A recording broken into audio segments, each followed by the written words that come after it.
শত কোটি টাকা ছাড়িয়েছে আওয়ামী লীগের দলীয় ফান্ডের জমা। মোট ২১টি ব্যাংক হিসেবে এই টাকা জমা আছে দলটির। আওয়ামী লীগের আয় ব্যয়ের হিসেব বিশ্লেষণ করে এ তথ্য জানা গেছে। বেলা ১১টার দিকে আওয়ামী লীগের কোষাধ্যক্ষ আশিকুর রহমানের নেতৃত্বে একটি প্রতিনিধি দল নির্বাচন কমিশন সচিবালয়ে ইসি সচিব শফিউল আজিমের কাছে ২০২৩ সালের আয় ব্যয়ের হিসেব জমা দেয়।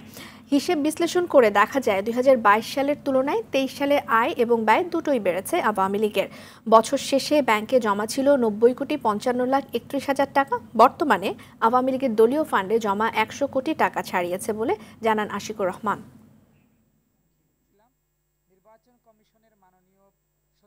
৯০,৫৫,৩১,০০০ টাকা। তারপরে ৬ মাসের মধ্যে ইনকাম বেড়েছে, এখন আমরা ১০০ কোটি ক্রস করে গেছি। আর আমাদের অন্য দলের যদি খরচা হয় কোনো কাজে ১০ টাকা, আমাদের ২ টাকায় সেটা হয়ে যায়। কারণে যে আমাদের নিজের দলে যারা কর্মী থাকে, নেতৃবৃন্দ আছেন, তারা ত্যাগী নেতা, নিজের পকেট তো তারা খরচা করেন।